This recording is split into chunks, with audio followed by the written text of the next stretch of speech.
my career working for Sky Television, which was great fun. Now I'm retired and I run the IT systems for Debenham Shed. And what happened was the UK MSA came to our shed and they saw what we were doing in terms of IT, more about how we run the shed, not about how you develop new sheds or anything like that. And they said, well, Giles, would you come and talk at ShedFest? And so I put together some slides and some material, and it ended up being about 2 hours long. And they said, oh no, but you've got 30 minutes. Oh, great. So in the true respect of, if you want to eat an elephant, you cut it up into small bits. We ran 4 webinars prior to ShedFest in order to at least get some of the groundwork underway, so that people could have a look at those and get some ideas about what we were doing in Debenham, but also to get some feedback from you guys. I mean, I'm an ordinary shedder.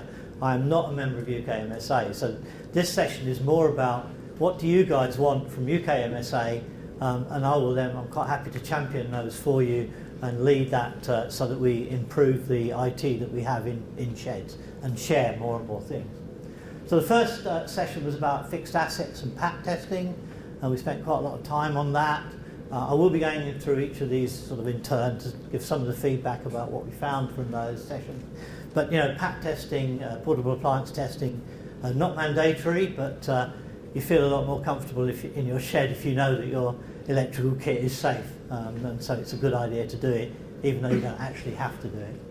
Our fixed asset database holds all of the things that the shed owns. So it's we know what the value is of all the bits and pieces we've got in the shed for insurance purposes. If ever something really bad happened and we got burgled, we'd know what the serial numbers were of all the kit, and we could then have a proper claim in the event of that happening. Thank you, Charlie. The next session was about membership records. Obviously, the General Data Protection legislation is really, really strong in the UK. We have to make sure that any private data we have is properly looked after, and so we spent quite a bit of time on that and on the techniques that we use for managing membership records. The third day was the fun day. Our members hate anything to do with computers. They really would like to take a hammer to anything that's got a keyboard, and I kind of can't blame them really in the amount of time I've spent in the industry. And so what we did was we developed a tagging in system where every member gets a little RFID tag, and when they come into the shed they just simply wave it up against a patras, and the device then logs them in automatically. They don't have to do anything, don't have to touch a computer or anything. So we spent some time talking about how to do that, the sort of pieces of kit you need to do it. We built our own one. I think it cost about less than 20 quid. So this sort of stuff's about now. And lastly, some time on shed presence. I mean, I don't know how many of you are IT guys, so I think probably a lot of it was teaching grandmothers to suck eggs, but getting the publicity right for your shed, having the different types of databases. A lot of us have our own websites. We're paying for web presence, we're paying for hosting providers. So it's how do we do that in the most efficient way? So if you want to go and, if you didn't see did any of you actually see the presentations before? Okay, have a look on the Facebook page. Rachel's got all the links if you need to find out, and you'll be able to see much more detail on what we do in Debenham. But what I'm going to do today is just go through each of these and go through some of the feedback that we got, and hopefully get some feedback from you guys as to what you'd like UKMSA to do, and I'll then carry that forward on your behalf. So there was 4 common themes that came out of it. The first one was about help and advice, and how do we all talk together as IT people and improve the IT base within the sheds. I've written a huge amount of apps for our shed. It's a bit pointless us just using it in Debenham.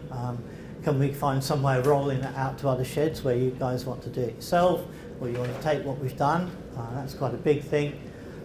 It was pretty clear that we need more IT training, and there may be, at the moment, most of the suppliers that we negotiate with as UKMSA are people like who do paint or they do screws and things like that.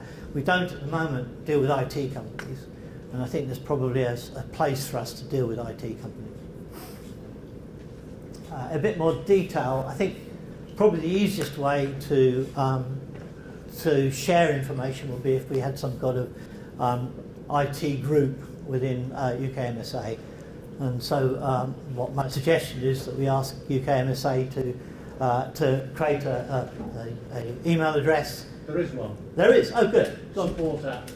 Right, this is more like IT, I think. Yes. Is that what it's for? Is it? Support app, yeah. Okay. And who does that go to? Lucky you. This is what I would suggest. I ignore it. I suggest, number one, it doesn't get ignored. Number two, we get a group of us, I'm sure there's some in here that have got some IT knowledge, so that we can then share the work. One of us triages it, and then we can, as sheds require IT help and advice, we can properly do that and publicise it a bit more, because even I didn't know about it. Well, it's intended for support for the UKMSA staff. Right. I can set up an email address probably later this morning. That would be brilliant. Later today, if you want. Yeah, if that's what you guys want. I'm just standing up really on your behalf, but is that something that you guys think All I would be would do helpful? would be set up a mailing list to go with it. And Yeah. just add names or take them away as you And if anybody would like to volunteer to be on that mailing list, apart from me, please could you see Tony, and Tony will pick you up on that. So it might be easier to do it as a WhatsApp group. That'd be fine if you use WhatsApp, but I don't use WhatsApp.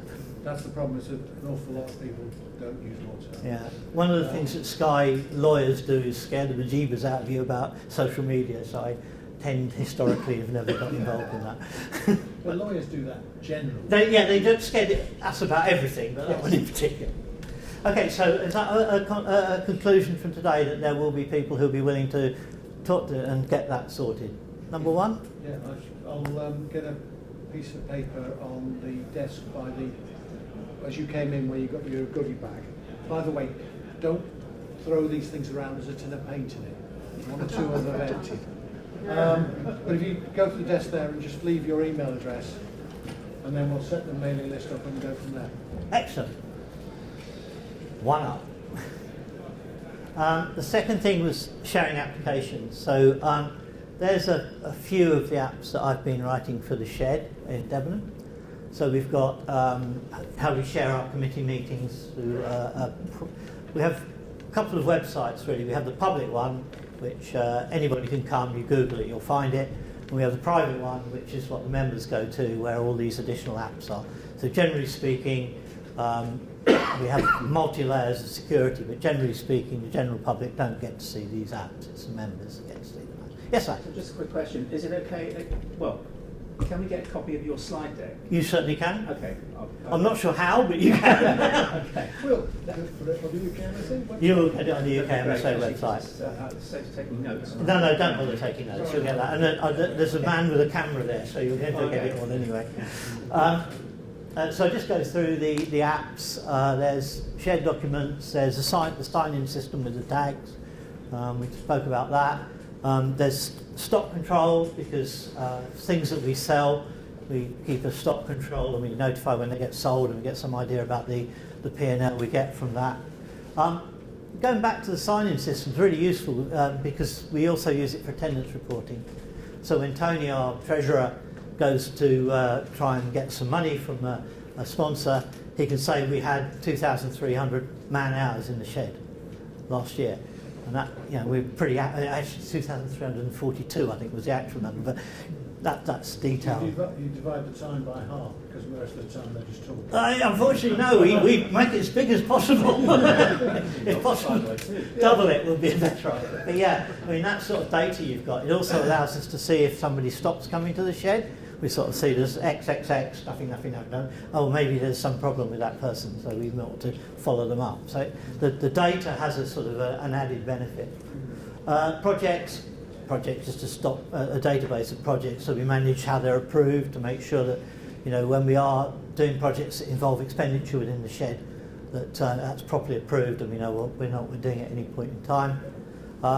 My big hobby is smart home. My wife at the back there has suffered that, I'm afraid, since I retired.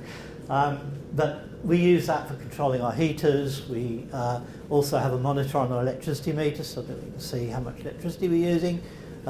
We are in the process of improving that so that when we leave the shed at night, it actually speaks to us and say, you know, we're still using X amount of kilowatt hours, maybe something's been left on.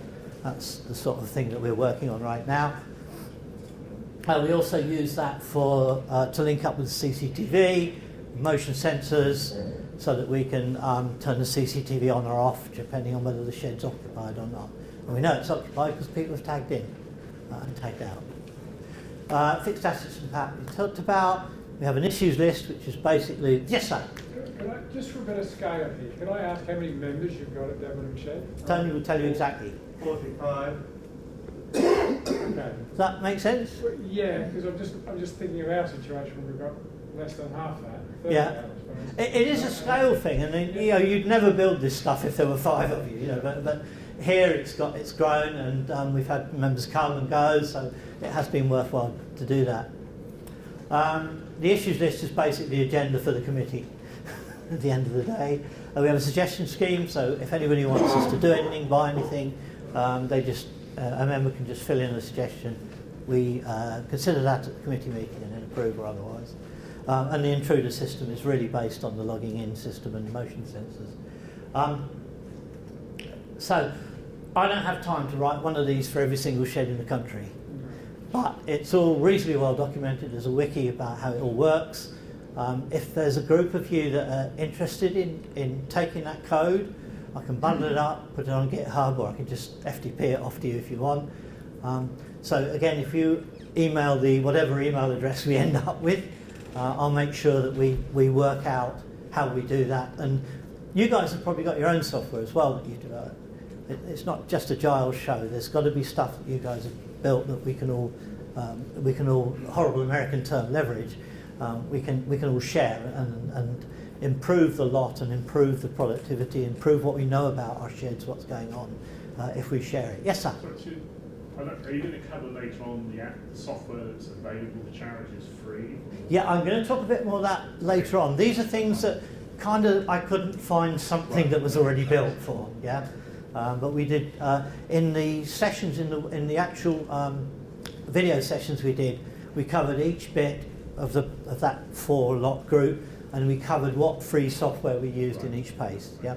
Because, yeah, we use, I'm a great dealer of not having a dog and barking myself. If there's something there and it's free, we'll do it. We don't use any paid software at all in Shed. So, training. This is really to feed into Charlie. Charlie from UKMSA is looking after strategy and what have you. And one of the questions he asked in the last session was, what sort of training do you guys need?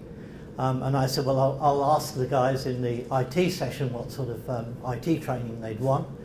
And these are the things that came up during the sessions earlier on. The one I think that's relevant to the last question was we use a bit of software called MailChimp to do our mail shotting, and we also use it to hold all our private data, personal data of members. And it may be that there's sufficient desire within you guys to do a specific MailChimp training session, because it's quite a large lump of software. It's got lots of features that, I mean, Tony runs it for us. It's non-trivial, isn't it, Tony? But if you know how to use it and that you use it properly, you know that you're not going to run foul of GDPR, and you know that your users, your members can sign in remotely, they can sign out, unsubscribe. You know, you've got all those tools to your fingertips. And we also, for instance, when we mail somebody, we always put at the bottom when was the last time they paid their dues and when the next one's due and things like that, because we can personalise the mail shots. It's very, very good for that sort of thing. Yes, sir? Can all that data be held on our shed? No, it's held. Hold on. We had an unfortunate incident where the provider of the data that we were using collapsed. Right. We had no records. That's bad news. So what I'm getting from you is that this is held on their Correct. systems, and if they fail... Yeah, so in all cases, we back everything up. Right. We And you extract back it, stuff up locally. and we back that up. The UKMSA data the corporate data is backed up on 2 NAS drives in different parts of the country Yeah. simultaneously. Yeah, we do So the it's a same thing. corporate shared space, The- but we back it up in real time. The issue is that Yeah. yeah, there are 2 issues about the backup. There's the simply copying what that is and putting it somewhere else. But in order to then unload that and use it again, you've really got to have their bit of software. So what you, in addition to just backing it up, we also, I must admit very occasionally, take a spreadsheet export. Okay?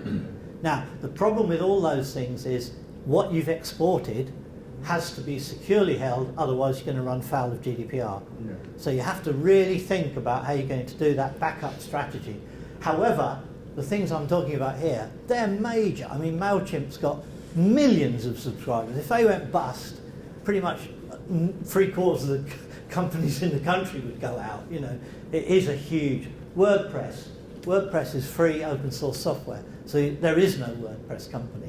It's a software that's available to all, and you can get the source. So that's never going to disappear. If possible, we'd always recommend you use open source software for that very reason. There's no one company it relies on. So, yes, sir. What is WordPress? So, sorry, I've sort of gone ahead of myself a bit. Apologies for that. WordPress is what we use for building websites. In the old days, when I started, when you wanted to build a web page, you started writing code by hand, you know, and it was all loads of reams and reams and reams of code. Nowadays, you run something like WordPress and you just simply paint the page you want. And it's very fast, and you get very, very pretty websites without writing any code. It You is still really, really need good. artistic and authoring skills. Yeah, you need some marketing view about what you want it to look like and things like that. But it takes away the stuff that I was brought on, you know, writing code. You don't need to do that anymore. And it is, you can have a really sophisticated website up and running in half a day, Yeah. quite But easily. you just say you need. I have the artistic skill of a dyslexic 4-year-old colourblindness, and if you ever look at any of my websites, you'll understand why I always told my customers I don't do websites. If you want to see a really bad one, office-itplus.co.uk. I always say really bad. I always say I'm an engineer. That seems to get me out of everything. So, is there interest in this room on running training somehow on these topics? Yes? Over to you, sir. The next question is, do we think we could do it ourselves? I mean, I wouldn't mind doing the WordPress one. I'd probably struggle a little bit. The problem with doing MailChimp is it's extremely difficult to demo it without showing your private data, because, you know, I'd have to have a separate instance and things. And obviously, when you see the video of the MailChimp side, there's all like stills with obfuscated lines in it because we can't show the private data. But that is something we could do by setting up a new instance or something like that. Is there knowledge in the room of people who'd be willing to run that sort of training? Let's just have a quick. No, okay. So Well, yes. After getting some training. yeah. So of course, this is a trainer-trainer thing. You know, the idea would be that we'd get a few of us who knew it, and then we'd run Zoom sessions or whatever to do it out. But should we find people who will train us? That's the thing, I think. Yeah. I'm So sure that the UKMSA. I Thank can't you. say that for UKMSA. I'm just an ambassador. I'm a volunteer as yeah, well. but I think you've got the mood of the room, haven't you? Yes, well, I can take Charlie on one side. Yeah. Sort him out. So the last thing is Internet of Things. I did bring some toys, if anybody wants to have a play with them. So that's the device that we use for that, along with the readers, what we use for infrared, for motion sensors, for reading the electricity meter, for doing the tagging system. And you can get these, if you go to China, you can get them for about £2, £3 a go. 3 months ago. No, actually, no, they're not too bad now. AliExpress, since they've got Beckham on to advertise, their prices have dropped dramatically for postage and packing, and it's a lot quicker. So you can just get one of those, you get a little reader, glue the two together, put it in a pattress, then you've got yourself a in-out system. These are things, Wi-Fi little devices, Wi-Fi switches, you can use those for turning your CCTV on and off and stuff like that. What we use on those devices is a middleware called Tasmota. Again, that's fairly specialist stuff. If you look at the video, you'll see me running through what Tasmota does for you. But basically, it puts in there a website. It's pretty impressive that something so small can run web pages and what have you. Again, if you want to have a chat about that more, since I did the video, I've had 2 sheds come to us in Debenham to progress doing this sort of stuff themselves. So if you want to grab me today, probably you're a bit too far from Debenham to come and see us there, but if not, you're welcome to come and see us. Other than that, an email to our new email address, and I'll get you started on Tasmota.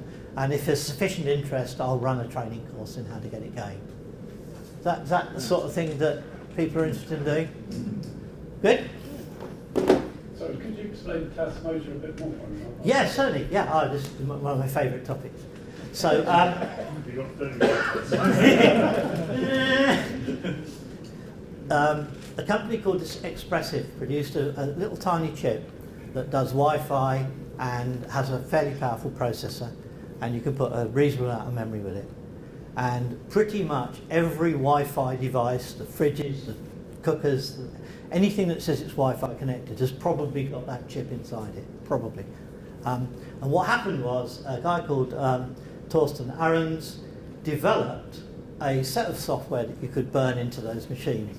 And what that does is, first of all, it's got drivers for pretty much every type of switch, temperature sensor, electricity meter, all of those things are built into this piece of software. It provides it with a website in the chip, so that you can just go 192.168, blah blah blah, whatever it is, and you will see a web page that's got the current reading. If it's a switch, there's a little button so you can toggle the switch on and off, all of those sorts of things. It also has, do you know how long we've got for time? My 30 seconds is nearly up. It also supports an amazing thing called MQTT, which if you're interested in, I'll spend hours boring you with MQTT. I will tell you a quick story about MQTT. We used to go to IBM research at Hursley like once a year when I was at Sky, just to sort of swap ideas, and there's a wonderful man there whose job title was Distinguished Engineer. I've always aspired to that. Isn't that a lovely job title? Somebody said IBM don't do humble job titles. That's also very rude. IBM don't do humble. No, that's true. No, they still don't. And he said, I've got this thing called MQTT. We've developed it for measuring valves on oil pipelines for BP. But I use it to send me a tweet when my mousetrap goes off.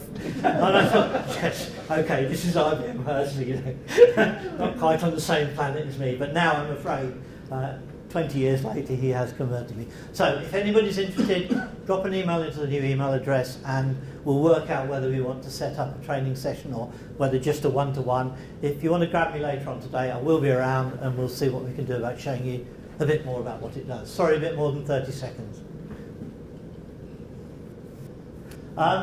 The last bit was about deals. You know, what could we ask UK MSA to approach more companies than the traditional, you know, the paint guys and the typists and all those sorts of guys? And the things that people came up with was, though we don't need to do pack testing meters are £200, £300 a shot. That's quite a lot.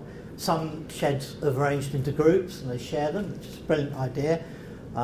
That's great, but what we find is we get quite a lot of stuff donated and we want to quickly do a pack test on it before we let anybody near it. So having our own pack test is really handy. But maybe we could ask UK MSA to talk to some of the pack test meter suppliers and do a deal on that.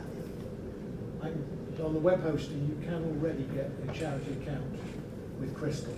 Right, good. So you go to crystal.net or is it crystal.io. They will do a simple hosting deal.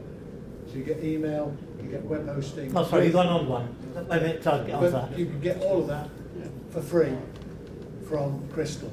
Yeah, sorry. I deny ever saying that to you. let me get on to that. So firstly, Sorry. do you think it's worthwhile asking UKMSA to talk to the PAT people? Are there enough interest here in the room for that? We could also run PAT testing training. I'm not sure if that's something we'd want to do ourselves, because really you want to have a